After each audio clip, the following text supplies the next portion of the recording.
everyone, welcome to IQTAP. So let's start with the newspaper analysis for 11th of January 2022. First of all, let's understand what all news we have to discuss today. सबसे पहले we'll talk about the US Russia meet that is going to be held on Ukraine issue. Ukraine की current काफी सारे tensions यहाँ पर rise हो गए हैं बिटवीन यूएसए एंड रशिया और इसके कारण ही दोनों कंट्रीज ने यहाँ पर जेनेवा के अंदर मीट करने का फैसला लिया है। ठीक है, तो सबसे पहले हम इसके बारे में समझेंगे। सेकंड विल टॉक अबाउट कि जो एलआईसी है, लाइफ इंश्योरेंस कॉर्पोरेशन, इसके अंदर पहली बार गवर्नमेंट ने एफडीआई अलाउ किया है। For the first time 20% FDI allow किया गया है एलआईसी के अंदर। मतलब एफडीआई का मतलब क्या होता है? एफडीआई का सीधा सा मतलब होता है कि इस एलआईसी कंपनी के अंदर अब कोई फॉरेन कंपनी चाहे तो आके इन्वेस्टमेंट कर सकती है। Third will talk about the precautionary vaccine jabs जो कि रिसेंटली स्टार्ट किया गया है गवर्नमेंट ऑफ इंडिया के द्वारा, जहां पर 60+ जो लोग हैं, फ्रंटलाइन वर्कर्स हैं और जो हेल्थ केयर वर्कर्स हैं, तीनों के लिए अलाउ किया गया है। Fourth will talk about the gateway of health that is present in Turkmenistan. हम इसके बारे में समझेंगे what exactly is gateway of health. And finally will talk about for the first time in the history of human medical history एक person को heart transplant मिला है from animal that is pig. तो पिग का जो heart है उसको transplant करके ह्यूमन के अंदर डाला गया है फॉर द फर्स्ट टाइम। तो हम इसके बारे में समझेंगे। Let's move on to the first topic जिसके बारे में बात करनी है। इट इज कि यूएसए और रशिया के बीच में रिसेंटली एक मतलब डायलॉग हो रहा है that is being held on the Ukraine issue. देखिए 10th ऑफ जनवरी यानी कि कल एक यहाँ पर एक मीटिंग हुई है यूएसए और रशिया के बीच में, जो कि जेनेवा के अंदर हुआ है। ठीक है, जेनेवा कहाँ पर है? स्विट्जरलैंड के अंदर प्रेजेंट है ये पर्टिकुलर प्लेस। यहीं पर यूएसए और रशिया दोनों एक थर्ड कंट्री के अंदर मिले हैं, न्यूट्रल वेन्यू के अंदर मिले हैं, ताकि दोनों प्रॉपर्ली बातचीत कर सके। नाउ मेन क्या है? मेन एम ये है they are to discuss on several issues, बहुत सारे इश्यूज के ऊपर बात होनी है, बट मेन जो टेंशन है that is around Ukraine issue. Now USA और जो आसपास के जो वेस्टर्न कंट्रीज है, जो जितने भी यूएस के जो अलाइज हैं, वो सब इस बात से फियर में है कि कहीं रशिया फिर से यूक्रेन के ऊपर अटैक न कर दे। नाउ माइंड यू कि 2013 के अंदर रशिया ने ऑलरेडी यूक्रेन के एक पार्ट के ऊपर अटैक किया था, दैट वाज क्रीमिया। यूक्रेन का जो बिल्कुल साउथ के अंदर पार्ट है दैट इज क्रीमिया, वहां पर रशिया ने अटैक कर दिया था और उस पर्टिकुलर पार्ट को एनेक्स कर लिया था। ठीक है, तो यूएसए और जो वेस्टर्न कंट्रीज है उनको ऐसा लग रहा है कि फिर से रशिया इसके आसपास मतलब फिर से अटैक न कर दे। और बिकॉज इसका मेन रीजन क्या है कि यूक्रेन को यहाँ पर फिलहाल यूएसए सपोर्ट कर रहा है। यूएसए और जो बाकी जितने भी वेस्टर्न कंट्रीज है ना, वो सब यहाँ पे इसको सपोर्ट कर रही है। इसी चीज के लिए यूएसए ये नहीं चाहता है कि रशिया इस पे फिर से अटैक करे और यूएसए का नाम बेसिकली खराब हो। ठीक है, आई होप आपको समझ रहा होगा ना। देखिए यूक्रेन जो है ये पहले यूएसएसआर का पार्ट हुआ करता था, यानी कि जो फॉर्मर सोवियत यूनियन है उसका पार्ट हुआ करता था, लेकिन बाद में ये डिसइंटीग्रेट हो गया और ये साइड हो गया। नाउ देखिए मीटिंग कहां पे हो रही है? जेनेवा के अंदर। अगर हम जेनेवा को देखें that is present in a country called Switzerland. No ये है this is the map of Europe. Europe के अगर आप देखेंगे यहाँ पर देखिए दिस इज फ्रांस। ठीक है, this is France and this is Germany. इन दोनों के बीच में अगर आप देखेंगे यहाँ पर दिस पर्टिकुलर कंट्री, यहाँ you can see this is called as Switzerland. और इसके बिल्कुल वेस्टर्न साइड में आप देखेंगे बिल्कुल एट द बॉर्डर, यहाँ पे बिल्कुल यहाँ पे क्लोज के पास, ठीक है, बिल्कुल फ्रांस के बिल्कुल बॉर्डर के साथ यहाँ पे प्रेजेंट है the place called as Geneva. यहीं पर ये मीटिंग यूएसए और रशिया के बीच में हो रही है। यानी आपको ध्यान रखना है जेनेवा एक ऐसा न्यूट्रल वेन्यू है जहां पर बहुत सारे डिफरेंट, जैसे डब्ल्यूटीओ है, डब्ल्यूटीओ का जो हेडक्वार्टर है वो भी यहीं पे प्रेजेंट है, और बहुत सारे जो डिफरेंट बॉडीज है वो सबका जो हेडक्वार्टर है यहीं पे प्रेजेंट है। ठीक है, इसके अलावा देखिए अगर आप यूक्रेन की बात समझेंगे, यूक्रेन कहां प्रेजेंट है? देखिए दिस इज रशिया। रशिया के अगर आप बिल्कुल वेस्टर्न साइड पे देखेंगे यहाँ पे दिस इज प्रेजेंट यूक्रेन, और यूक्रेन के ऊपर बेलारूस। तो आपको ध्यान रखना है रशिया के साथ जो टेंशन चल रही है ना, that is not only for Ukraine but also for Belarus. तो यूक्रेन और बेलारूस यहाँ पर दोनों ही, जो पहले यूएसएसआर का पार्ट हुआ करती थी, ठीक है, बाद में दोनों डिसइंटीग्रेट होने के बाद दोनों अलग हो गई एंड दोनों इंडिपेंडेंट हो गई। एंड नाउ इनके ऊपर रशिया बेसिकली इन्फ्लुएंस करना चाहता है, बिकॉज दोनों के अंदर ही गैस के रिजर्व्स काफी स्ट्रॉन्ग है, काफी ज्यादा अच्छी गैस के रिजर्व्स है। बट ये दोनों कंट्री यहाँ पर इंडिपेंडेंट होने के लिए वेस्टर्न कंट्री की तरफ मतलब जा रही है। मतलब यूएसए और जो बाकी कंट्रीज है ना, उनके साथ ये अपनी रिलेशन को इंप्रूव करना चाहता है। तो जो एनएटीओ नाम का जो ग्रुप है, नॉर्थ अटलांटिक ट्रीटी ऑर्गेनाइजेशन नाम का जो ग्रुप है, और इस पर्टिकुलर ग्रुप के अंदर यूएसए इस चीज को, इस कंट्री को और इस कंट्री दोनों को इंक्लूड करना चाहता है, यूक्रेन को और बेलारूस दोनों को मतलब इंक्लूड करना चाहता है। इसी के लिए रशिया यहाँ पे लगातार टेंशन क्रिएट कर रहा है। नाउ देखिए यूक्रेन के बिल्कुल अगर आप साउथ में देखेंगे this is a place called as Crimea. Now ये यूक्रेन के बिल्कुल नीचे है, देख सकते हैं, और this is a part of Russia. तो रशिया ने यहीं पर 2013 के अंदर अटैक कर दिया था और क्रीमिया को एनेक्स कर लिया था। ठीक है, आई होप आपको ये पर्टिकुलर मैप प्रॉपर्ली समझ आ गया होगा। नाउ रशिया का मेन डिमांड ये है कि वो बहुत सारे कंसेशंस मांग रहा है यूएसए और जो एनएटीओ के जो अलाइज हैं, ठीक है, इन सब से बहुत सारे कंसेशंस वगैरह मांग रहा है कि आपको ये सब चीजें नहीं करनी है, इसके अलावा बाकी आपको कुछ करना है तो करिए। इनमें से एक चीज ये भी है कि आपको यूक्रेन के ऊपर फिलहाल अपने इन्फ्लुएंस को एक्सर्ट करने की कोशिश नहीं करनी है। ठीक है, रशिया ऐसा चाहता है कि यूएसए यूक्रेन के ऊपर या फिर बेलारूस के ऊपर अपने इन्फ्लुएंस को ना एक्सर्ट करे। ना देखिए रशिया यहाँ पर ये बोलता है कि हमने यूक्रेन के ऊपर अटैक करने का कोई भी प्लानिंग नहीं किया हुआ है। इसने पूरी तरीके से डिनाई कर दिया इस मीटिंग में, मतलब रशिया ने मना कर दिया कि हम यूक्रेन के ऊपर अटैक करने वाले नहीं है। बट अगर आप ऑन ग्राउंड सिचुएशन देखेंगे, ऑन ग्राउंड जो प्रॉब्लम चल रही है, जो टेंशन चल रही है, उसका रीजन ये है कि रशिया ने एक्चुअली अपने थाउजेंड्स ऑफ ट्रूप्स को यूक्रेन के बिल्कुल बॉर्डर पर रखा हुआ है। ठीक है, अगर आप इस मैप को देखेंगे, देखिए ये सारा रीजन यहां से right from the north till entire eastern side में, और यहाँ पे साउथ वाले पार्ट में भी, यहाँ पर पूरे के पूरे बॉर्डर पे रशिया ने अपने जो ट्रुप्स हैं उनकी वहां पर इनको यूक्रेन के बॉर्डर पर रखा हुआ है। और एक्चुअली इसके कारण एक फिर से एक नया cold war type situation create हो रहा है यूएसए और रशिया के बीच में। इसी चीज को यहाँ पर डिफ्यूज करने के लिए, चीज को खत्म करने के लिए जेनेवा के अंदर ये मीटिंग हो रही है। ठीक है, आई होप आपको जो बेसिक चीजें हैं वो प्रॉपर्ली समझ आ रही होगी। नाउ देखिए, इसके अलावा यूएस ने लगातार इसको मतलब धमकी टाइप दी है रशिया को कि हम आपके ऊपर सिवियर सैंक्शंस लगा देंगे अगर रशिया ने फिर से यूक्रेन के ऊपर अटैक किया तो। एक बार आपने 2013 के अंदर ऑलरेडी अटैक कर दिया है, लेकिन अगर दोबारा आपने अटैक करने की कोशिश की तो हम आपके ऊपर सैंक्शंस लगा देंगे। बट यहाँ पर ऑब्वियसली रशिया यहाँ पर मना कर रहा है कि हम ऐसा कोई भी अटैक इस पर नहीं करने वाले हैं। इसके अलावा जो NATO जो ग्रुप है, इसका मतलब इस ग्रुप का और साथ में रशिया का, दोनों का इनके साथ इन दोनों का भी आपस में मीटिंग होने वाला है। देखिए, अगर आप फिलहाल देखेंगे, फिलहाल एक यूएसए और रशिया की मीटिंग हो रही है, बट कुछ दिनों बाद जो नॉर्थ अटलांटिक ट्रीटी ऑर्गेनाइजेशन, ये ग्रुप है, ठीक है, हम इसके बारे में थोड़ी देर में देखेंगे।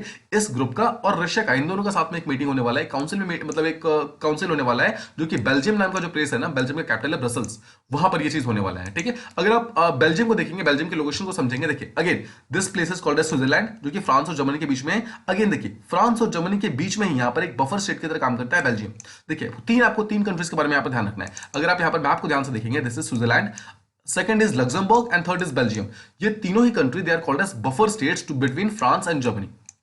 ठीक है, फ्रांस और जर्मनी के बीच में तीनों ही स्टेट्स मतलब बीच में, बिल्कुल बीच में है। तो एक ये हो गया। ठीक है, यहाँ पे जेनेवा प्रेजेंट है, और बेल्जियम का जो कैपिटल है ना ब्रसल्स, वहां पर सेकंड मीटिंग होने वाली है NATO यानी कि नॉर्थ अटलांटिक ट्रीटी ऑर्गेनाइजेशन, और साथ में जो रशिया है, इन दोनों के साथ में मीटिंग होने वाली है। ठीक है, तो आपने दो चीजें समझ ली। पहली मीटिंग जो यूएसए और रशिया के बीच में हो रही है वो हो रही है जेनेवा के अंदर, और जो नाटो और रशिया के बीच में जो मीटिंग होने वाली है that will be held on in Brussels यानी कि बेल्जियम के अंदर होने वाली है। ठीक है, आई होप आपको ये चीज समझ आ गया होगा। नाउ देखिए, ये जो कॉन्फ्रेंस है, जो अभी यूएसए और रशिया का मीटिंग हो रहा है, उसका भी मेन नेम क्या है, मतलब मेन नेम इसका यूक्रेन का जो टेंशन है उसका डिफ्यूज करना है। और सेकंड जो मीटिंग है यानी कि NATO और रशिया के बीच में जो मीटिंग होने वाली है that will be also held on Ukraine issue, यानी कि यहां पर भी मेन एम यही होगा कि यूक्रेन का जो इशू है इसको पूरी तरीके से खत्म किया जाए। देखिए, इसके अलावा एक और ग्रुप है that is called as organisation for security and cooperation in Europe. ठीक है, तो यूरोप के अंदर बेसिकली सिक्योरिटी और कॉपरेशन को बनाए रखने के लिए ग्रुप बनाया गया था, Organization for security and Cooperation in Europe, OSCE इसका शॉर्ट फॉर्म है। That will also meet in Vienna. Vienna कहां पर है? Vienna is the capital of Austria. ठीक है, Austria.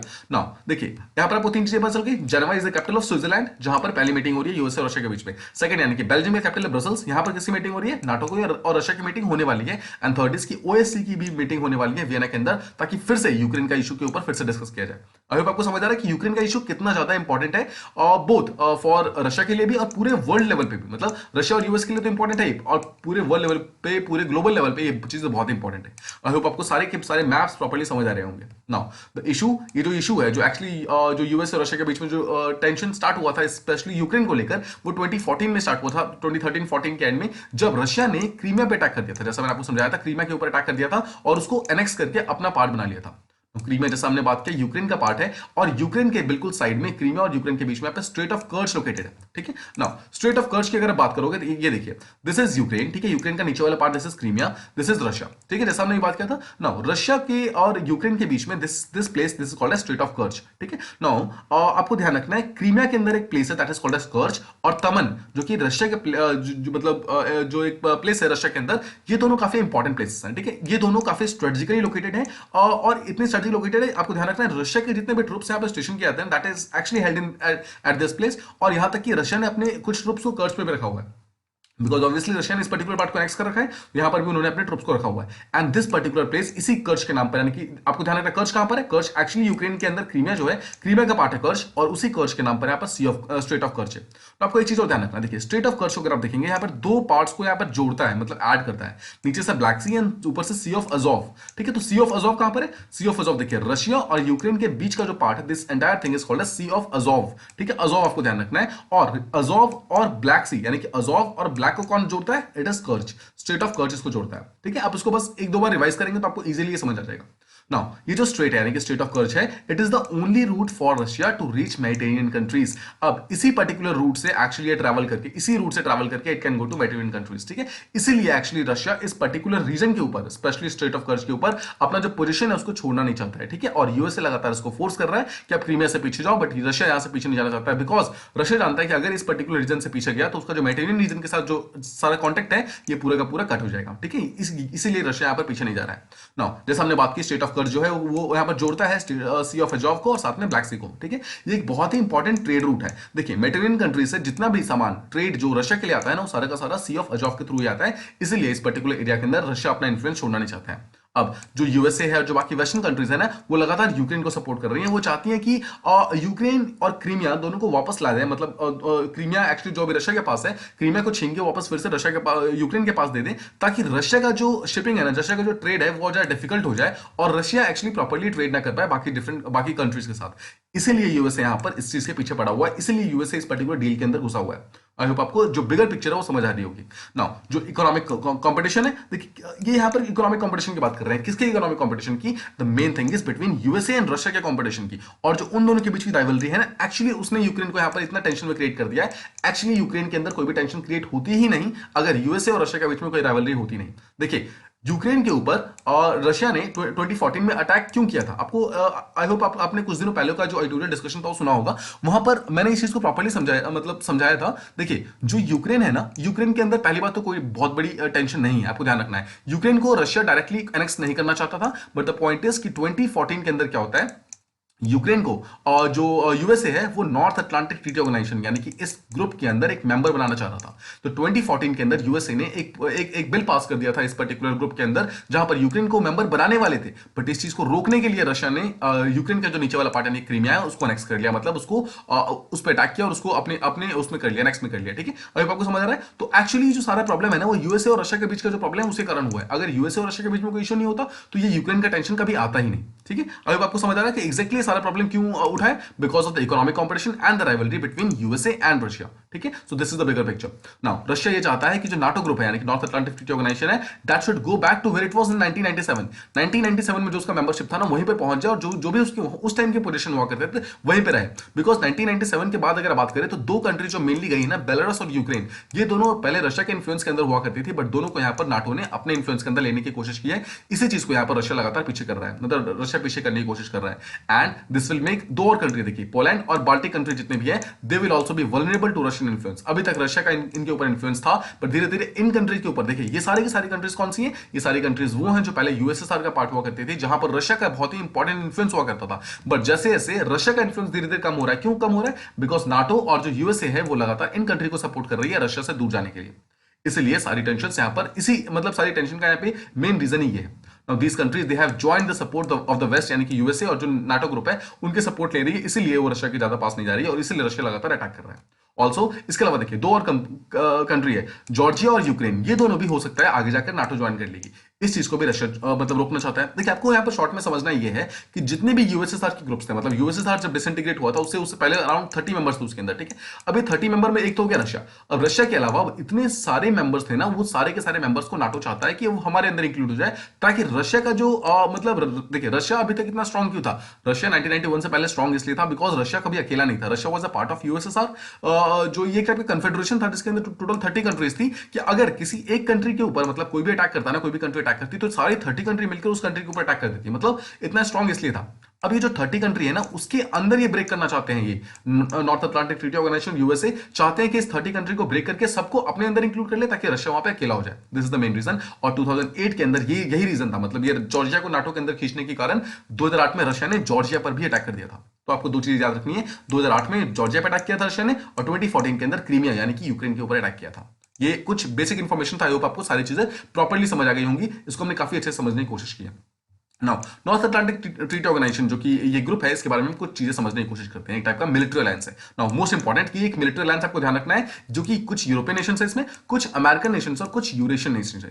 What is Eurasia? Eurasia का दो मतलब सिंपल मतलब है यूरोप प्लस एशिया, इन दोनों कंबाइन करेंगे दैट फॉर्म्स यूरेशिया। तो कुछ यूरोपियन कंट्रीज, कुछ अमेरिकन कंट्रीज और कुछ यूरेशियन कंट्रीज, तीनों इसके मिलाकर इस पर्टिकुलर ग्रुप का मतलब वो बनाते हैं, मेंबर्स बनाते हैं। एक इंटर गवर्नमेंटल बॉडी है जहां पर बहुत सारी गवर्नमेंट साथ में आके उन्होंने इस अलायंस को बनाया है, जिसमें एक ट्रीटी हुई थी that is called as North Atlantic Treaty, जो कि 1949 के अंदर साइन हुई थी। ठीक है, उसी के द्वारा इस पर्टिकुलर ग्रुप को बनाया गया था। नए टाइप का कलेक्टिव डिफेंस प्रोवाइड करता है। इसका मतलब क्या है? इसका सीधा सा मतलब क्या है? ये एक म्यूचुअल डिफेंस देता है। मतलब अगर किसी एक कंट्री के ऊपर अटैक किया तो बाकी सारी कंट्री मिलकर उस जिस कंट्री ने अटैक किया उसके ऊपर अटैक कर देगी। मैं आपको एग्जांपल देता हूं। मान लीजिए नाटो के अंदर देखिए टोटल अभी 30 मेंबर्स है। ठीक है, टोटल 30 मेंबर्स हैं, उसमें से एक मान लीजिए यूएसए है अभी।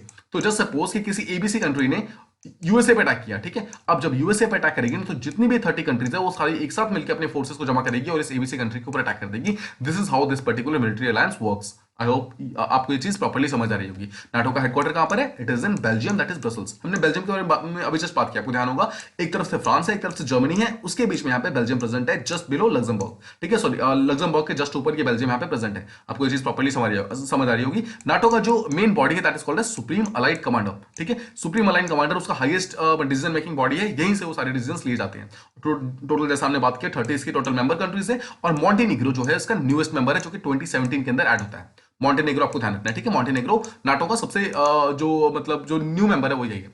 देखिए एक और आपको याद होगा, मैंने ऑर्गेनाइजेशन के बारे में बात की थी that is called as organisation for security and cooperation in Europe. तो इसके बारे में थोड़ा देखते हैं क्या क्या है। देखिए पहली बात आपको ये समझना है कि इसके अंदर जो मेंबर्स है that is they are from Europe, Asia and North America. देखिए ऑल्दो इसके नाम के अंदर ओनली यूरोप है, मतलब it is a security and cooperation only for Europe, but actually इसके मेंबर्स यूरोप, एशिया और नॉर्थ अमेरिका तीनों से आते हैं। एक टाइप का arms control, freedom of press और ह्यूमन राइट्स, ये तीन चीजों पर साथ में काम करता है। ह्यूमन राइट्स के अंदर यहाँ पर वो फेयर इलेक्शन यानी कि डेमोक्रेसी को भी इंक्लूड करने की बात करते हैं। टोटल 4 चीजों के ऊपर ये मेनली काम करते हैं। पहली बात तो आर्म्स को कंट्रोल करना है, सेकंड प्रेस को फ्रीडम प्रोवाइड करना है, थर्ड ह्यूमन राइट्स देना है, और फोर्थ इलेक्शन को आपको फ्री एंड फेयर मतलब होना है, ठीक है। ये 4 यहाँ पर मेन काम है ओएससी के, ठीक है। अब देखिए आपको सिक्योरिटी के साथ साथ ये लोग डेमोक्रेसी के बारे में भी बात करते हैं। अगर आप बात करेंगे ये सिक्योरिटी से रिलेटेड वर्ल्ड की सबसे लार्जेस्ट इंटरकॉन्टिनेंटल बॉडी है, तो आपको ध्यान रखना है वर्ल्ड की सबसे लार्जेस्ट सिक्योरिटी से रिलेटेड। देखिए ओवरऑल नहीं, ओवरऑल तो ऑब्वियसली यूनाइटेड नेशन सबसे लार्जेस्ट बॉडी है, बट जो ऐसी कोई भी बॉडी जिसके अंदर सिक्योरिटी से रिलेटेड कोई बॉडी हो उसमें सबसे लार्जेस्ट बॉडी ओएससीई है, बिकॉज इसके अंदर देखिए यूरोप, एशिया और नॉर्थ अमेरिका सबसे इसके मेंबर्स हैं। ओएससीई का एक मिन्स्क ग्रुप बनाया गया था 1992 के अंदर, ठीक है, जो कि उस टाइम एक एक अग्रीमेंट हुआ था that was called as conference on security and cooperation in Europe, ठीक है। यही जो सीएससी बना था ना, इसी के थ्रू यहाँ पर ओएससी बना था, ठीक है। इसका मेन काम क्या था? देखिए जो सीएससी बना था, जो उस time conference on security and cooperation in Europe बना था, उस टाइम क्या हो रहा था, अजरबैजान और आर्मेनिया, ये दो ऐसे प्लेसेस हैं जिसके बीच में लगातार कॉन्फ्लिक्ट चल रही थी। ये कॉन्फ्लिक्ट जो है एक प्लेस के कारण चल रही थी that is called as Nagorno Karabakh region, ठीक है। अब यहां पर आपको एक चीज ध्यान रखना है, नागोर्नो कराबाख रीजन एग्जैक्टली है कहां पे? This is at the border of Azerbaijan and Armenia, ठीक है, इन दोनों के बीच में, and this is a disputed region. किस तरह इंडिया और पाकिस्तान के बीच में कश्मीर और जम्मू एक बहुत ही डिस्प्यूटेड रीजन है, सेम उसी तरीके से अजरबैजान और आर्मेनिया के बीच में नागोर्नो कराबाख जो है this is a disputed region. और इसी चीज को प्रॉब्लम को सॉल्व करने के लिए यहाँ पे 1992 में कॉपरेशन इन यूरोप मतलब conference on security and Cooperation in Europe नाम की बॉडी बनाई गई थी, और बाद में जब यही बॉडी जो होती है आगे जाकर काम मतलब अपना नाम चेंज करती है that is called as OSC यानी कि organization for security and cooperation in Europe. I hope आपको ये पर्टिकुलर टॉपिक प्रॉपर्ली समझ आ गया होगा। जितने भी फैक्टर हमने इसके बारे में बात किए ये सारे बहुत ही इंपॉर्टेंट थे। आई होप आपको सारे टॉपिक्स प्रॉपर्ली समझ आ गए होंगे। नाउ देखिए सेकंड जो बात बात करनी है that is about LIC. LIC क्या होता है? Life insurance corporation. नाउ इसके अंदर for the first time FDI लाने की बात की जा रही है। एफडीआई क्या होता है? Foreign direct investment. देखिए शॉर्ट में समझिए एफडीआई क्या होता है। एफडीआई का सीधा सा मतलब ये है कि कोई भी फॉरेन कंपनी अब डायरेक्टली आकर एलआईसी के अंदर इन्वेस्ट कर सकती है। आपको नाम से आई होप प्रॉपर्ली समझ आ रहा होगा। देखिए गवर्नमेंट ऑफ इंडिया ने रिसेंटली अलाउ किया है कि 20% एफडीआई एलआईसी के अंदर आ सकता है। तो आपको ये नंबर याद रखना है 20%। देखिए बहुत ही छोटा सा नंबर है, आपको ध्यान रखना है। ये यूपीएससी के अंदर कभी पूछा नहीं जाएगा, बट स्टेट पीसीएस के अंदर ये डायरेक्टली क्वेश्चन आ सकता है। This is a very very important question, ठीक है। तो 20% एफडीआई को ध्यान रखना है जो एलआईसी के अंदर आ सकता है। और इसको देखिए, इसको करने के लिए आपको दो चीजें चेंज करनी पड़ेगी। पहली बात तो जो एलआईसी का खुद का एक्ट है आपको वो चेंज करना पड़ेगा। वो क्यों करना पड़ेगा उसको हम अभी थोड़ी देर में समझेंगे। और सेकंड चीज आपको जो फॉरेन एक्सचेंज मैनेजमेंट एक्ट है, जितना भी हमारा एफडीआई वगैरह आता है ना वो इसी पर्टिकुलर एक्ट के थ्रू आता है। फॉरेन एक्सचेंज मैनेजमेंट एक्ट, इसी पर्टिकुलर एक्ट को भी यहां पर चेंज करना पड़ेगा। तो दो चीजें यहां पर चेंज करनी पड़ेगी, ठीक है। अब देखिए कौन सी डिपार्टमेंट हमारा जो है ये सारा का सारा काम करता है। तो इसमें जो मेन काम करेगा दैट विल बी डीएफएस यानी कि डिपार्टमेंट ऑफ फाइनेंशियल सर्विसेज। ये करेगा साथ में मिलकर डीपीआईआईटी और दीपम के साथ मिलकर, ठीक है। What is department of financial services? देखिए सबसे पहले आपको ध्यान रखना है जो डिपार्टमेंट ऑफ फाइनेंशियल सर्विसेज से डायरेक्टली पता चल रहा है मिनिस्ट्री ऑफ फाइनेंस के अंदर आता है। जो डीपीआईआईटी है यानी कि जो department of personnel and training है that operates under ministry of commerce and industry, ठीक है। और फाइनली जो दीपम है यानी कि department for investment and public asset management, it works under ministry of finance, ठीक है। तो दीपम यहाँ पर और फाइनेंशियल सर्विसेज दोनों मिनिस्ट्री ऑफ फाइनेंस के अंदर है, और जो डीपीआईआईटी है ये मिनिस्ट्री ऑफ कॉमर्स के अंदर काम करता है, ठीक है। ये दोनों साथ में मिलकर इस एफडीआई का जितने भी रूल्स चेंजेस होते हैं एलआईसी के अंदर फिर किसी के अंदर उसको यहाँ पर पूरी तरीके से करेगा। ना क्या क्या चेंजेस होंगे? पहली बात तो जो फीमा एक्ट है सबसे पहले हमने इसके बारे में बात की कि इसके अंदर होंगे। देखिए आपको ये चीज तो बिल्कुल आप समझ लीजिए कि कभी भी इंडिया के अंदर कोई भी अगर एफडीआई चेंजेस होते हैं, ठीक है, एफडीआई के अंदर कोई भी रूल चेंजेस होते हैं तो हमेशा फीमा के थ्रू होंगे, ठीक है। फीमा इज द एक्ट जो कि एक्चुअली इसी चीज के लिए बनाया गया, एफडीआई के लिए बनाया गया। तो फीमा के अंदर जो चेंजेस है वो तो होगा ही होगा। सेकंड यहाँ पर बोला गया है कि एलआईसी के जो रूल्स है ना उसके अंदर चेंजेस किए जाएंगे जहां पर 20% एफडीआई इंक्लूड किया जाएगा। नाउ देखिए जो current FDI policy of India है वो अलाउ नहीं करती है कि देखिए जितने भी बॉडी कॉर्पोरेट्स हैं इंडिया के अंदर ना, वहां पर कोई भी फॉरेन इन्वेस्टमेंट नहीं हो सकता है। अभी हम थोड़ी देर में समझेंगे एक्जैक्टली बॉडी कॉर्पोरेट्स का होते हैं। फिलहाल आप बस ये समझिए कि एफडीआई पॉलिसी जो इंडिया की है वो ये बोलती है कि हमारे इंडिया के अंदर जितने भी बॉडी कॉर्पोरेट्स हैं वहां के ऊपर कोई भी फॉरेन इन्वेस्टमेंट उसके अंदर नहीं हो सकती है, ठीक है।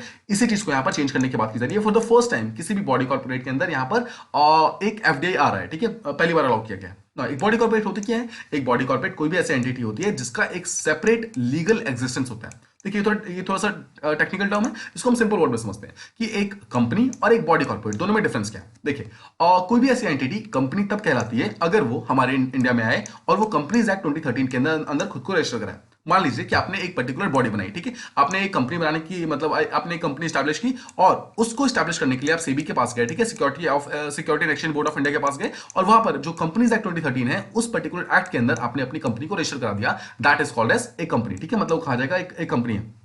लेकिन ऑन द अदर हैंड एक बॉडी कॉर्पोरेट दूसरी होती है। देखिए एक बॉडी कॉर्पोरेट कोई भी ऐसी कंपनी होती है जो कि इंडिया के अंदर नहीं होती, जो इंडिया के बाहर होती है। देखिए a body corporate is a company first of all, लेकिन ये इंडिया के अंदर नहीं होती है, it is actually outside India, ठीक है। तो कोई भी ऐसा चीज जो कि कोऑपरेटिव सोसाइटी है जो कि इंडिया के अंदर है वो एक बॉडी कॉर्पोरेट नहीं हो सकती। सेकंड, कोई भी ऐसी सेंट्रल गवर्नमेंट की बॉडी है जो कि इंडिया के अंदर है वो भी बॉडी कॉर्पोरेट नहीं हो सकती। इन शॉर्ट कोई भी ऐसी कंपनी जो कि इंडिया के अंदर प्रेजेंट है वो एक बॉडी कॉर्पोरेट नहीं हो सकती, ठीक है। एक बॉडी कॉर्पोरेट सिर्फ एक वही बॉडी हो सकती है जो इंडिया के बाहर है लेकिन इंडिया के अंदर काम कर रही है। मैं आपको एग्जांपल देता हूं। देखिए रिलायंस है जो कि मुकेश अंबानी का है, वो इंडिया के अंदर काम करता है तो वो एक कंपनी है। टाटा स्टील है और ये भी इंडिया के अंदर काम करती है तो ये भी कंपनी है। बट माइक्रोसॉफ्ट, देखिए माइक्रोसॉफ्ट तो इंडिया का नहीं है ना, माइक्रोसॉफ्ट एक्चुअली यूएसए की बॉडी है तो वो एक्चुअली इंडिया के अंदर काम नहीं करता है, इसलिए वो एक्चुअली इंडियन कंपनी नहीं है, वो इंडिया की एक बॉडी कॉर्पोरेट है। सेकंड, अल्फाबेट आप सुना होगा, गूगल का जो पेरेंट कंपनी है that is called as Alphabet. तो अल्फाबेट क्या इंडिया के अंदर है? जी नहीं, बिल्कुल भी नहीं है, वो यूएसए के अंदर है तो ये भी इंडिया की कंपनी नहीं है, ये भी एक्चुअली इंडिया की बॉडी कॉर्पोरेट है। सिमिलरली फेसबुक,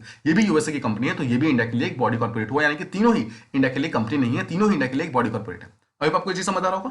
अब देखिए मान लीजिए कि ये तीनों ही कंपनी है, मान लीजिए माइक्रोसॉफ्ट, अल्फाबेट, ये फेसबुक, ये तीनों ही कंपनी है, ये इंडिया के अंदर अभी तक कंपनीज एक्ट के अंदर रजिस्टर्ड नहीं है। पर मान लीजिए आगे जाकर इन्होंने अपने आप को रजिस्टर करा लिया है कंपनीज एक्ट 2013 के अंदर, तो क्या एक पर्टिकुलर बॉडी कॉर्पोरेट आगे जाकर एक कंपनी बन सकती है? जी हाँ, वो बिल्कुल एक कंपनी बन सकती है। मतलब एक पर्टिकुलर टाइम पे एक बॉडी कॉर्पोरेट एक कंपनी भी हो सकती है अगर वो इंडिया के अंदर आके खुद को रजिस्टर करा दे तो। एक एग्जांपल देखिए, गूगल, अभी तक गूगल इंडिया के अंदर नहीं था, ठीक है। गूगल का एक्चुअली पेरेंट कंपनी क्या है? अल्फाबेट। तो अल्फाबेट क्या हमारे यहाँ पर एक कंपनी है? जी नहीं, बिल्कुल नहीं है, बिकॉज इंडिया के अंदर उसने खुद को रजिस्टर नहीं कराया है। बट अल्फाबेट की जो सब्सिडरी कंपनी है दैट इज गूगल, वो गूगल इंडिया में आती है और गूगल ने अपने आप को इस कंपनीज एक्ट 2013 के अंदर रजिस्टर करा लिया। जब कराया तो उसने अपना नाम चेंज किया और नाम रखा गूगल इंडिया प्राइवेट लिमिटेड। तो जीआईपीएल नाम की जो कंपनी है यानी कि Google India private limited, that is actually एक कंपनी है, यानी कि ठीक है आप समझ रहे हैं, गूगल इंडिया प्राइवेट लिमिटेड एक कंपनी है, बट गूगल जो है दैट इज एक्चुअली एक बॉडी कॉर्पोरेट। मतलब देखिए जो ओरिजिनल गूगल है वो इंडिया के अंदर रजिस्टर्ड नहीं है, राइट, वो यूएसए के अंदर है, तो वो हमारे लिए एक बॉडी कॉर्पोरेट हुआ। पर जब इसी पर्टिकुलर गूगल ने आकर अपनी एक छोटी सी सब्सिडरी भेजी इंडिया के अंदर और उसका नाम चेंज करके रख दिया गूगल इंडिया प्राइवेट लिमिटेड, और उसका नाम एक्चुअली ये जो गूगल इंडिया प्राइवेट लिमिटेड है ये कंपनी बन गई बिकॉज इसने अपने आप को कंपनीज एक्ट 2013 के अंदर रजिस्टर करा लिया। आई होप आपको ये चीज प्रॉपर्ली समझ आ गई होगी, ये बहुत इंपॉर्टेंट है एग्जामिनेशन पॉइंट ऑफ व्यू से, ठीक है। अब देखते हैं क्या क्या इसके अंदर चेंजेस हैं। पहली बात तो देखिए आपको ध्यान रखना है कि जो हमारा इंश्योरेंस सेक्टर है इंडिया का, उसमें टोटल अभी तक 74% एफडीआई अलाउड है। मतलब किसी भी इंश्योरेंस कंपनी के अंदर कोई बाहर की कंपनी आकर 74% तक पैसा इन्वेस्ट कर सकती है। 26% हमेशा इंडिया का खुद का पैसा रहेगा, बट 74% इंडिया के अंदर मतलब कोई बाहर की कंपनी आके यहाँ पे पैसा इन्वेस्ट कर सकती है। लेकिन ये एलआईसी के ऊपर अप्लाई नहीं होता है, एलआईसी के अंदर ऐसा कोई भी रूल एप्लीकेबल नहीं है, बिकॉज एलआईसी जो है अपने खुद के एलआईसी एक्ट के द्वारा गवर्न किया जाता है। एलआईसी एक्ट जो है बाहर किसी और मतलब इसके लिए कोई और लॉ इसके ऊपर काम नहीं करता है। एलआईसी जो एक टाइप की स्टैच्यूटरी बॉडी है। स्टैच्यूटरी बॉडी क्या होती है? कोई भी ऐसी बॉडी जो कि बाय लॉ गवर्न किया जाए, मतलब एक प्रॉपर लॉ जिसको पार्लियामेंट ने पास किया है उससे गवर्न किया जाए, that is called statutory body. तो एलआईसी एक स्टैच्यूटरी बॉडी है, ठीक है। अब ये जितनी भी स्टैच्यूटरी बॉडी होती है ना, सबका अपना स्टैट्यूट होता है। स्टैट्यूट क्या होता है? सिंपल एक अपने खुद के रूल्स होते हैं, अपने खुद के लॉज होते हैं कि हम किसको अलाउ करेंगे किसको अलाउ नहीं करेंगे, ठीक है। इसलिए एलआईसी जो है अभी तक पूरी तरीके से स्टैच्यूटरी बॉडी था। इसलिए अगर हमें यहाँ पर एक एफडीआई को अलाउ करना है तो पहले बात तो हमें एलआईसी एक्ट को चेंज करना होगा और साथ में फेमा के रूल्स को चेंज करना होगा। फेमा तो करना ही होगा बिकॉज हम एफडीआई अलाउ कर रहे हैं, और साथ ही हमें एलआईसी के एक्ट को भी यहाँ पर चेंजेस लाने होंगे इसके अंदर। तो आपको ध्यान रखना है गवर्नमेंट ऑफ इंडिया ने बोला है कि टोटल 20%, ऑल्दो बोला तो है कि 20% हम अलाउ कर रहे हैं FDI, but government of India साथ में ये भी जानती है कि टोटल 20% हमारे यहाँ पे इन्वेस्टमेंट आएगा नहीं एलआईसी के अंदर, ठीक है। एलआईसी कंपनी के अंदर इतना इन्वेस्टमेंट नहीं आएगा, तो हम एक्सपेक्ट कर रहे हैं कि लगभग 5% तक अगर इन्वेस्टमेंट आ गया तो दैट वुड बी एनफ। ठीक है, ये था हमारा second topic. Now let's move on to the third topic जो हमें बात करनी है, that is about the precautionary vaccine jabs in India. Now as you know कि 10th जनवरी को प्रिकॉशनरी वैक्सीन जैब स्टार्ट होना था, वो स्टार्ट हो चुका है। ठीक है, और इसे हम क्या बोल रहे हैं इंडिया के अंदर ये कहा जा रहा है प्रिकॉशनरी डोज, या फिर इसे कह सकते हैं बूस्टर डोज। ठीक है, नाउ इसके लिए तीन जो मेन जो बॉडी मतलब तीन जो मतलब लोग हैं जो कि इसके लिए एप्लीकेबल हैं। कौन कौन इसके लिए वो है अलाउड है? पहले सबसे पहली बात तो हेल्थ केयर वर्कर्स जिनको ये जॉब मिलेंगे। सेकंड, जितने भी ऐसे पेशेंट हैं जो पहली बात तो 60+ है। ठीक है, और सेकंड कोमॉर्बिड है। कोमॉर्बिड का मतलब होता है उनको एक साथ में मल्टीपल डिजीज है वो। और थर्ड है जितने भी फ्रंटलाइन वर्कर्स हैं, इन सबको इसके लिए एलिजिबल बोला गया है। मतलब ये सब के सब प्रिकॉशनरी वैक्सीन के लिए एलिजिबल है अभी से, मतलब जो स्टार्ट हो चुके हैं। अब देखिए, जैसा आपको पता है कि नेक्स्ट मतलब मंथ यानी कि 10th फरवरी से इलेक्शन स्टार्ट हो रहा है 5 स्टेट्स के अंदर। ठीक है, अब इन पांचों स्टेट्स के अंदर ऑब्वियसली इलेक्शन का डेट अनाउंस हो गया, यानी कि पुलिस की मशीनरीज, जो इलेक्शन के ऑफिशियल्स, ये सब के सब जो काम करेंगे ना, तो ये सारे के सारे पर्सनल, पुलिस हो गया, इलेक्शन के मशीनरीज हो गई, मतलब जो इलेक्शन कमिश्नर के सारे मेंबर्स हो गए, सब जो कि डिप्लॉय किए जाएंगे इलेक्शन की ड्यूटी के ऊपर, इन सबको भी अब ये ध्यान रखना है, फ्रंटलाइन वर्कर की तरह कंसीडर किया जाएगा और इनको भी यहां पर प्रिकॉशनरी डोज लेना होगा, ऐसा बोला गया है। ठीक है, तो आई होप आपको चीज समझ आ रही होगी कि एक्जैक्टली फ्रंटलाइन वर्कर के अंदर डॉक्टर्स, नर्सेस के साथ साथ ये लोग भी आ जाएंगे। नाउ देखिए, जो गवर्नमेंट का जो वो है, जो फाइनल लिस्ट आया है, उसके अंदर ये बोला गया है कि जो गैप होना चाहिए between the second dose and third dose. Third dose कौन सा? Precautionary dose. इसके बीच में कम से कम 9 मंथ्स का गैप होना चाहिए। ठीक है, और जो प्रिकॉशनरी डोज होगा that will be the same as the previous 2 doses. मतलब एक पर्सन को अगर दोनों कोविशील्ड मिले हैं अभी तक, तो थर्ड भी कोविशील्ड मिलेगा। अगर दोनों कोवैक्सीन मिले हैं तो वो अभी भी कोवैक्सीन ही मिलेगा। ठीक है, इस तरीके से काम करेगा।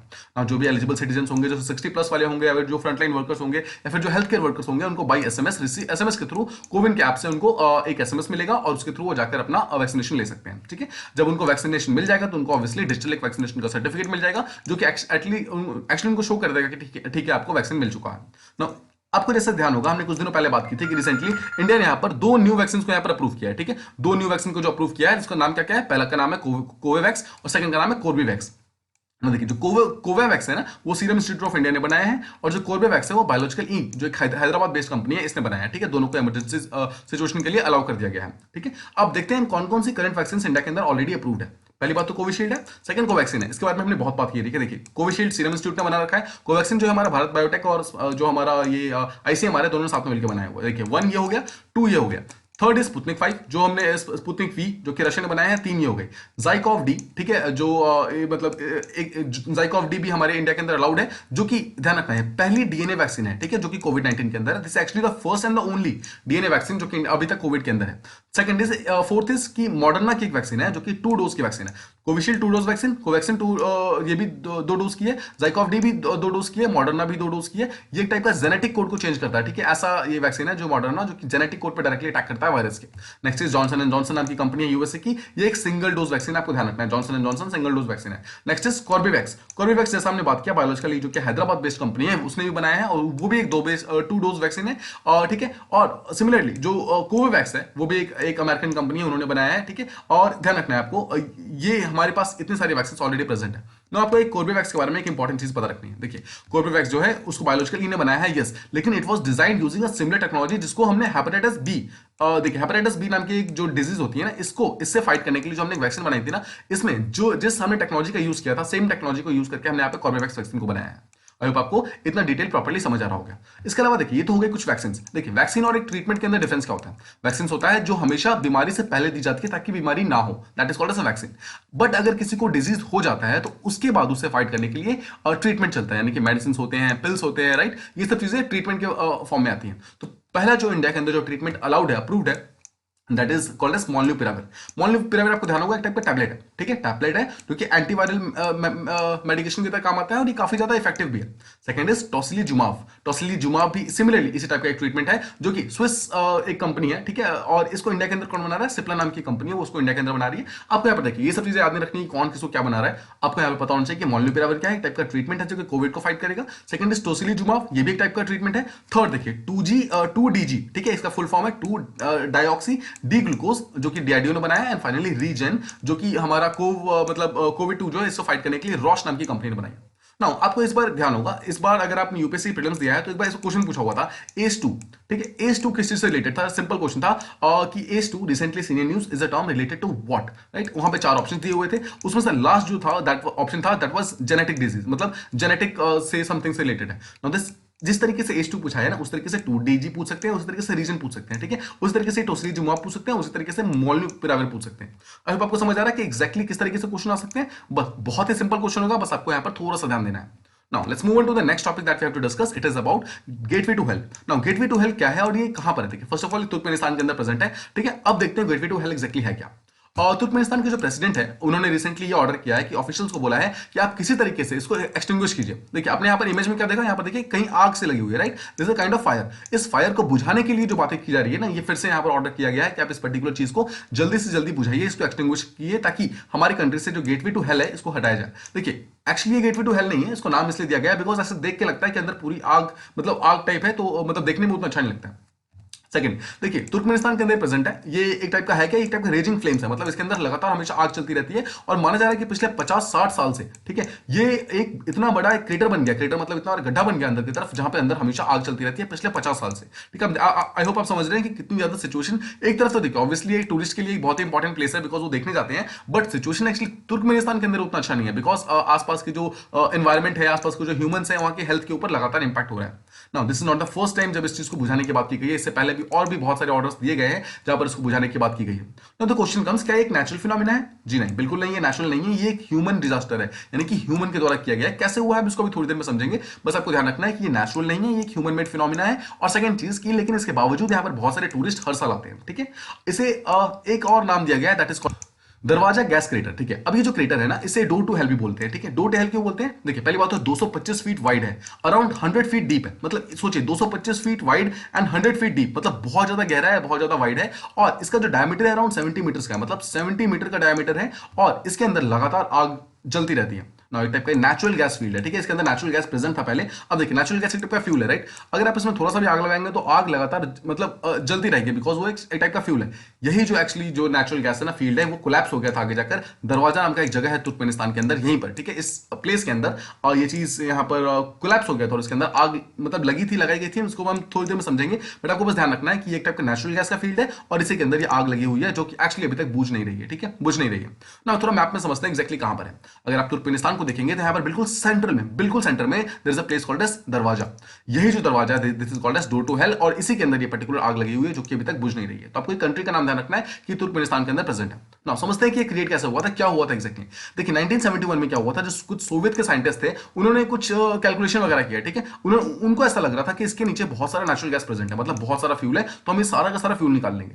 जब उन्होंने फ्यूल को निकालने की कोशिश की ना, तो उन्होंने क्या किया, उसको बोर करना स्टार्ट किया, मतलब उसके अंदर ड्रिलिंग करनी स्टार्ट की, ठीक। जब ड्रिलिंग करनी स्टार्ट की तो उन्होंने इतना ज्यादा ड्रिलिंग कर दिया कि आसपास का मतलब जो सॉइल था ना, वो उतना स्ट्रांग नहीं था, उसके कारण वहां पर एक बहुत बड़ा सिंक होल क्रिएट हो गया। सिंक होल क्या होता है? देखिए, मान लीजिए एक सिंपल एक जमीन है, अचानक से मतलब अगर आप ड्रिलिंग करते हैं, किसी भी तरीके से ड्रिलिंग करते हैं और आसपास की गड्ढा टूट जाए और ये पूरा पार्ट अचानक से नीचे गिर जाए, ठीक है, तो ये पूरा जो गड्ढा बन गया ना, this is called a sinkhole, ठीक है। बहुत बड़ा एक होल टाइप क्रिएट हो गया अर्थ के अंदर।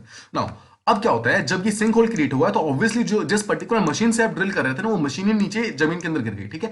अब जब जमीन के अंदर गिर गई ना, तो क्या हुआ, वहां पर उसे ऐसा लगने लगा, मतलब साइंटिस्ट को ऐसा लगा ऑब्वियसली, कि जो अर्थ के अंदर की जो मतलब हार्मफुल गैसेस है ना, वो धीरे धीरे बाहर आने स्टार्ट हो जाएंगे। देखिए, अभी तक यहाँ पर कोई भी आग नहीं थी, आपको ध्यान रखना है, अभी तक इसके अंदर सिर्फ एक नेचुरल गैस प्रेजेंट था। तो लोग मतलब साइंटिस्ट को ऐसा लगा कि इससे गैस ना निकले, ठीक है। ऑब्वियसली इससे गैसेस निकलेंगे, अर्थ के अंदर बहुत सारे ऐसे हार्मफुल गैसेस प्रेजेंट है, वो गैसेस निकलने स्टार्ट होंगे। और कुछ दिनों में ऐसा देखा भी गया कि टॉक्सिक मीथेन गैसेस है ना, जो इस पर्टिकुलर क्रेटर से बाहर निकलने स्टार्ट हो गए, ठीक है। और वो मीथेन गैस आसपास में एटमॉस्फेयर में फैलना स्टार्ट हो गया और जो आसपास के लोग थे उनके हेल्थ के ऊपर इंपैक्ट पड़ना स्टार्ट हो गया। अब जब ये प्रॉब्लम्स यहाँ पर इतनी बढ़नी स्टार्ट हो गई, तो इस चीज को रोकने के लिए, इस मीथेन को रोकने के लिए साइंटिस्ट ने अपना एक दिमाग लगाया और साइंटिस्ट ने बोला कि ऐसा करते हैं, इस पर्टिकुलर जो क्रेटर बन गया, मतलब जो गड्ढा बन गया, उसके अंदर आग लगा देते हैं। अब देखिए, मैं आपको छोटा सा एक कंसेप्ट समझाता हूं कि एग्जैक्टली आग लगाने का मतलब क्या था। आप जस्ट सपोज आप एक मान लीजिए छोटे से जगह पे, ठीक है, आप छोटे से जगह पे अगर कुछ लकड़ियां रखिएगा, ठीक है। लकड़ियां रखने के बाद अगर आप उसमें आग लगाएंगे, ठीक है, हल्की से आग लगाएंगे और उसके अंदर जब धुआं उठना स्टार्ट हो जाएगा, ठीक है, मतलब उसके अंदर से स्मोक उठना स्टार्ट हो जाएगा।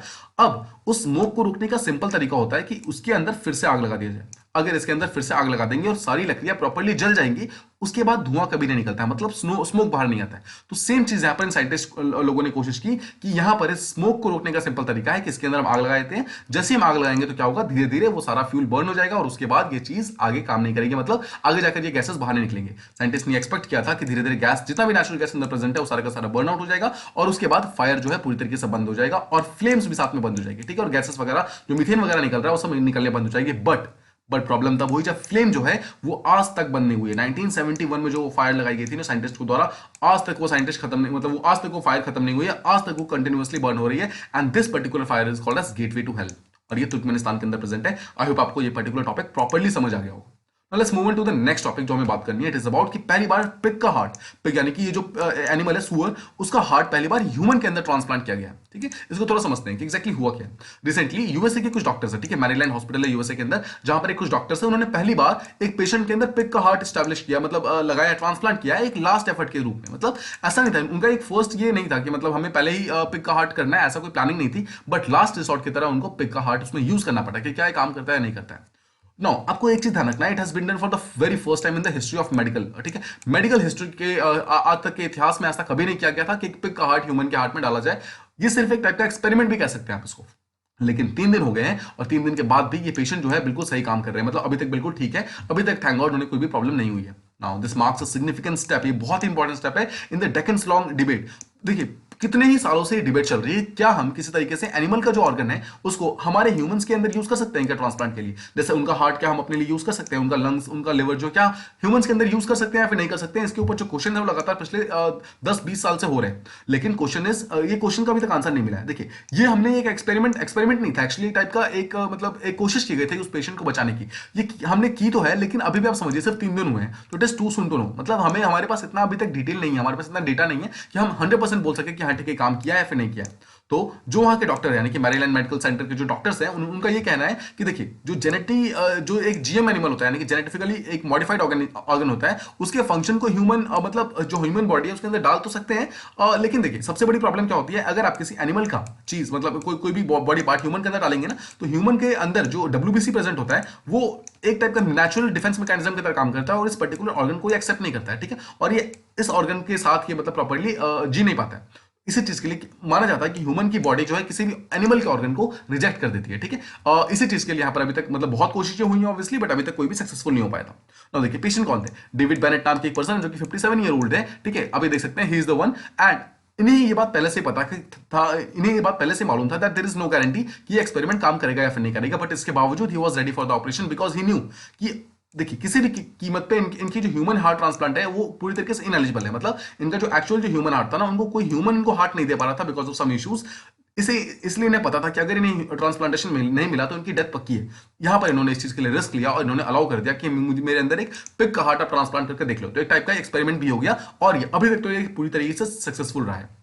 नाउ क्यों ये एक्सपेरिमेंट किया गया था, देखिए पहली बात आपको समझना है कि जो ह्यूमन ऑर्गन्स है ना ट्रांसप्लांटेशन के लिए उसकी बहुत शॉर्टेज है मार्केट के अंदर। ठीक है, ह्यूमन ऑर्गन्स उतने ज्यादा प्रेजेंट नहीं है ना, इसी कारण साइंटिस्ट जो है लगातार इस बात के ऊपर क्वेश्चन कर रहे हैं, पॉन्डरिंग कर रहे हैं कि क्या हम किसी तरीके से एनिमल का ऑर्गन यूज कर सकते हैं क्या ह्यूमन के ट्रांसप्लांट के लिए। This is the main question जिसके ऊपर पॉन्डरिंग हो रही है और इसी क्वेश्चन का आंसर करने के लिए डिफरेंट बहुत सारे एक्सपेरिमेंट वगैरह भी हो रहे हैं। देखिए 2021 जो लास्ट ईयर भी खत्म हुआ है उसमें उसके अंदर अगर हम देखें तो सिर्फ यूएस यानी कि सिर्फ एक कंट्री के अंदर 3800 से ज्यादा हार्ट ट्रांसप्लांट के केसेस आए थे, लेकिन इसके बावजूद यहां पर हमारे पास इतने हार्ट से प्रेजेंट नहीं थे कि हम इन सारे के सारे पेशेंट्स को दे सकें। ठीक है, और अगर हम किसी तरीके से इस एक्सपेरिमेंट को मतलब सक्सेसफुल बना पाए, मतलब जो एनिमल से हम हार्ट लेते हैं या फिर कोई भी ऑर्गन लेते हैं, अगर उसे हम सक्सेसफुल कर पाए तो हमारे लिए एक एंडलेस सप्लाई हो जाएगा इन सारे के सारे ऑर्गन्स का। तो जितने भी ऐसे लोग देखिए 3800 जो पीपल थे जिनको एक्चुअली ट्रांसप्लांट की जरूरत थी, इनको फिर किसी ह्यूमन के ऊपर डिपेंडेंट होने की जरूरत नहीं पड़ती, वो डायरेक्टली किसी न किसी और एनिमल से वो डायरेक्टली मतलब वो ऑर्गन लेकर इन पर्टिकुलर लोगों के अंदर दिया जा सकता था और उनकी जान बचाई जा सकती थी।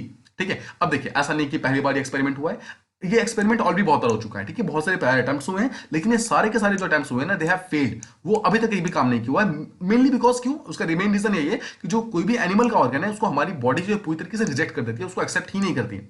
देखिए एक और एग्जांपल यहां बोला हुआ है कि 1984 के अंदर बेबी फी, ये एक टाइप के मतलब एक बच्चे का नाम था जो कि बेबी फी, मतलब ये क्या हुआ था जब ये मतलब स्टार्ट हुआ था, जब इनका बर्थ हुआ था, जब इसका बर्थ हुआ था तो ऑब्वियसली इसका जो हार्ट था ना वो ठीक से काम नहीं कर रहा था। ठीक है, अब उस टाइम इसके पास कोई भी ट्रांसप्लांट के लिए हार्ट भी प्रेजेंट नहीं था डॉक्टर्स के पास जो इस पर्टिकुलर बच्चे के अंदर डाल सके। उस बच्चे को बचाने के लिए उन्होंने एक बबून यानी कि टाइप का मंकी होता है, उस मंकी का हार्ट वहां पर डाला था इस बच्चे के अंदर। ठीक है, और एक चीज देखा गया था कि 21 डेज तक वो बच्चा बिल्कुल सेफ रहा था, बिल्कुल बच्चा मतलब बिल्कुल ठीक रहा था, बट 21 डेज के बाद उसकी बॉडी ने उस हार्ट को रिजेक्ट कर दिया था और उस बच्चे की डेथ हो गई थी। 1984 की बात है।